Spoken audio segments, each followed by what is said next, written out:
Good morning, everybody, or good evening, good afternoon, whatever time it is when you're watching this.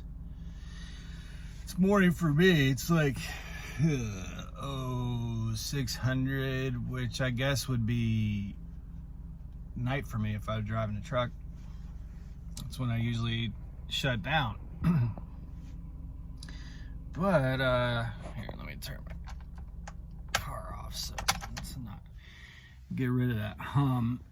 I don't have my my phone holder, so I'm having to hold my phone.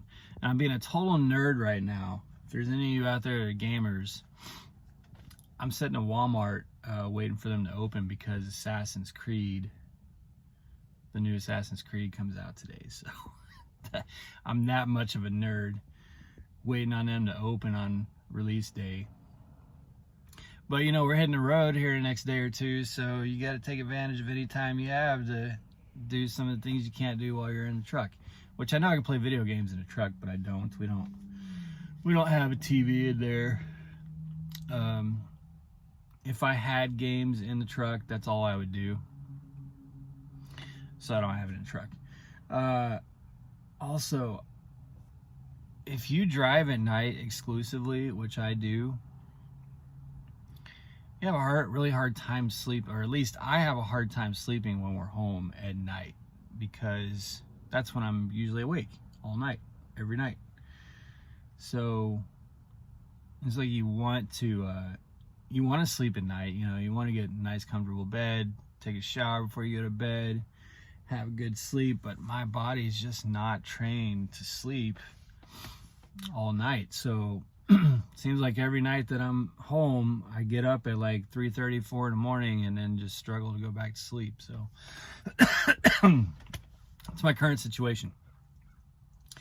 Anyway, Eric here with driverlineup.com, world's okayest steering wheel holder. And if you're tuning into this video for the first time, you should subscribe to this channel because, in my opinion, it's pretty okay.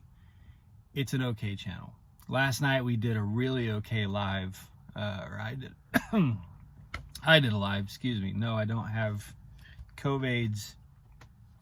Before I turned my camera on, I ripped the shit out of my vape, and it took a little bit too big of a hit. Anyway, this morning while I'm sitting here waiting, I wanted to tell you guys about something that happened with a tire when I first upgraded.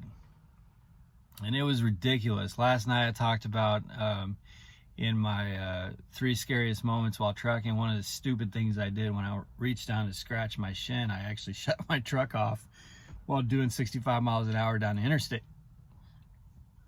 And then I've done a video before about how my airlines came detached from the back of my cab, not where the airlines are actually connected to the truck, but the little carabiner that holds it up to the top, you know, to the bar at the top, the back of the cab.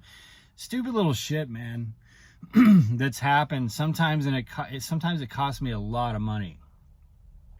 That time with the airlines cost me like $1,200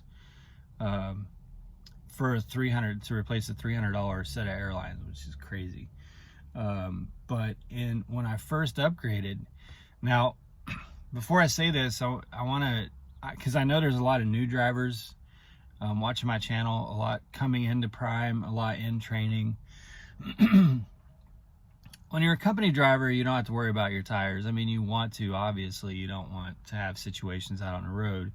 But as a lease driver, you have to pay for your tires. And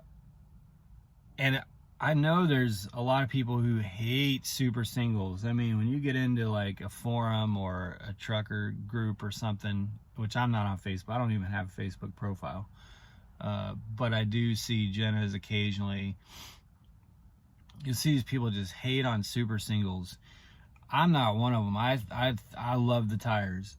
I've gotten, you know, 200,000 miles out of these super singles with plenty more life on them. You know what I'm saying? Like they're generally really good tires. They weigh less, which allows you to carry more freight.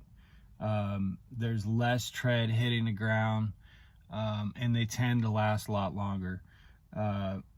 and you don't have the problem with potentially having the fires, you know, that you have with duals. So I like super singles. That's just me. I understand people, if you don't like them, you don't like them. If you want duals, you want duals, you know. I get it. For me, I like the super singles. Now, it's true, if you get into a bind, you know, you lose a tire on a trailer or a tractor, you're down for the count. That is true. Someone's going to be bringing you a tire. But super singles just don't go that often. It's just that when they do, it's kind of like, when they do, it's absolute destruction and mayhem. So you see these pictures and you see people broken down and you think, oh my God, these super singles, they're such crap. They go all the time. Well, not really. Not really. I've only had, outside of the stupid story I'm about to tell you, I've only had to have tires changed on a trailer twice in 2 years, while I was out on the road. So it's not, you know, it's just not they're pretty good tires. And if you're a new driver, your tire fund is going to build up pretty quick. I mean, I've got a brand new truck and I've already got enough money in my tire fund to buy a new tire. So now they're expensive. They're like $800 at the terminal or something like that, if you get them at Prime. So yeah, they're expensive. They're not cheap. But you build up a tire fund pretty quick. I only put 3 cents a mile in mine. Granted, I'm a team truck, so I'm doing generally well over 3,000 miles a week, and that helps. But even when I was a solo driver, I felt like my tire fund built up pretty quick. Now, what I'm about to tell you, though, is a teachable moment. So in the winter, and I haven't had to experience this yet with my Peterbilt. Sorry, guys. Can't get rid of this damn vape throat. I haven't had this experience yet with my Peterbilt, but with my Freightliner Cascadia, my parking brakes would freeze up a little bit. And you can't see, when I'm bobtail, I can't see my passenger side drive tires turning. I can see my driver's side steer tires, or drive tires turning, but I can't see it in my passenger side. I have to like really stretch, and I can maybe sometimes just barely make out, you know, like the sidewalls of the tires. And so when I was brand new, I just upgraded. I went out one time for like 4 weeks. Then my first time home, I had the truck parked bobtail in front of the house, and when I went to go back to Prime after a few days off, it had snowed and it was really cold, and there was a lot of snow. I guess this wasn't right when I upgraded. It might have been a couple times down. It was within the first few months, because now that I'm thinking about it, if it was snowing, it was much longer after I upgraded. But it was a brand new truck. You know, we're talking like a couple months at the most, few months. So it had snowed, so the roads had like this packed snow, and there was some ice, you know, and I'm in a little neighborhood, so they hadn't plowed that neighborhood yet. Well, I got out into the truck, started it up, let it warm up for a couple minutes, release the tractor brakes, and start to move. Well, in my mirror over here, I can clearly see my driver's side drive tires turning. So I don't think anything about it, you know, just kind of roll out, get down the street, get to a main avenue, turn on that main avenue. There's some snow and ice on basically everything until I get up on the interstate. Here in Springfield, it's what is it, 65 over there going up north-south up to Prime.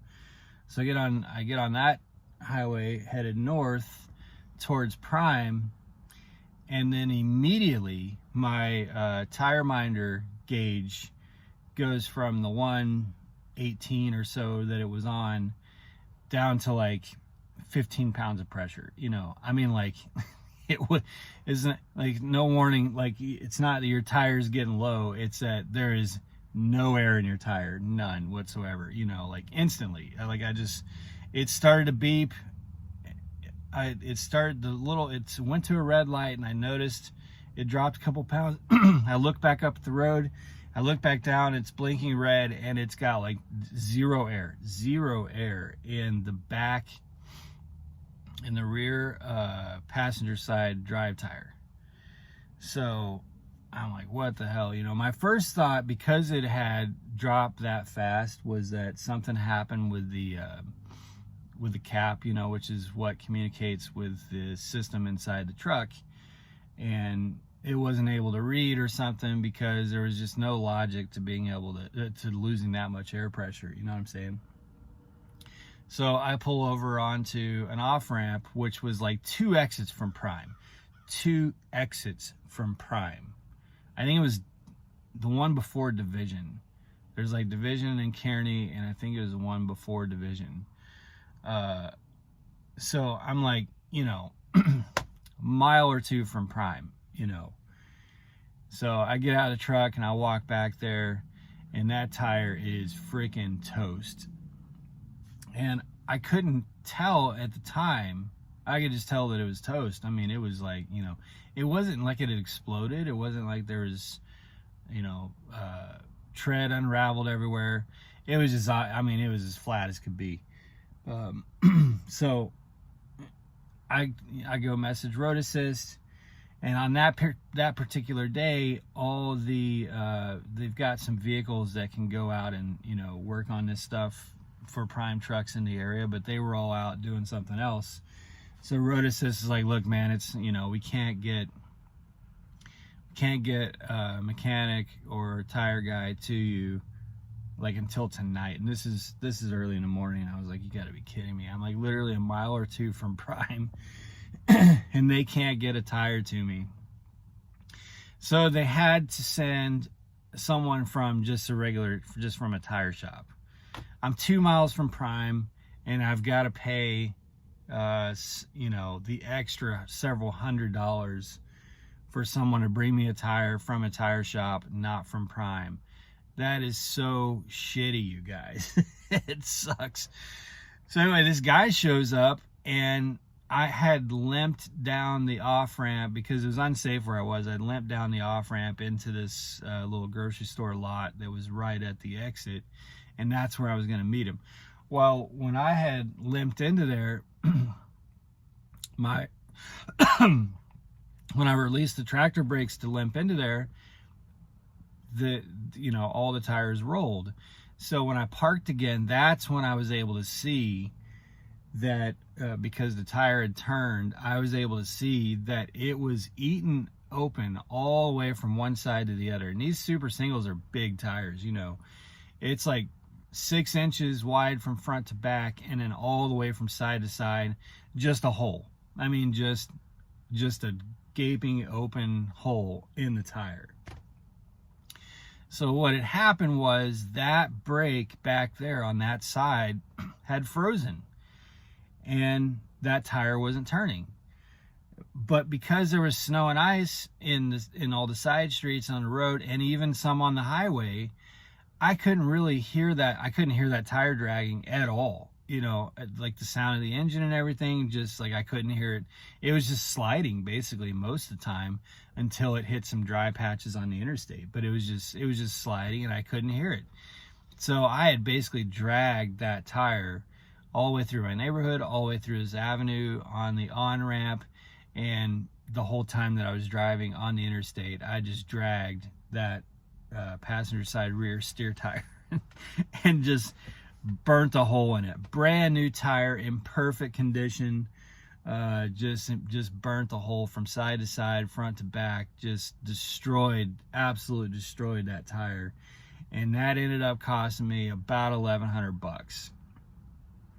Just sucky. A brand new tire, no puncture, no razor, no, you're not running over something stupid. Brand new tire, and it happens a couple miles from Prime, and they still have to send somebody from another shop. So it ends up costing me over $1,000 to have a tire brought to me just so that I can finish the 2 miles to drive to Prime. If I was able to make it to Prime, it would only cost me $800 or whatever it is for the tire. But because I didn't quite make it to Prime, that's what I had to pay. So just stupid, you guys. Stupid. So now I make sure my tires are moving in the winter, and that my brake didn't freeze up, because that was an incredibly costly mistake on a brand new drive tire. So just the things that happen, you know. Fortunately, I had the money in my tire fund. It wiped my tire fund out, but I had the money in my tire fund to cover it, and you know, didn't get in any financial trouble or anything. But yeah, good times, man. Good times when shit like that happens, and it's gonna happen. You know, stuff like that is gonna happen. Sometimes you can learn from it and not repeat it, and sometimes it's just like little freak incidents, like my airlines. It was just kind of a freak incident, you know. So anyway, that was my brake freezing, costing me $1,100 just to go from my house to Prime. So stupid.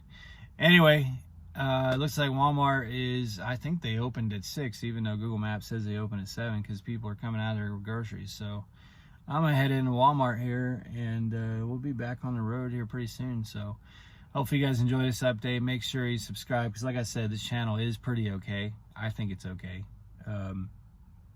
And my updates are kind of okay as well. So make sure you hit that subscribe button. And as always, be safe, make good decisions, drive to thrive. Talk to you soon, guys.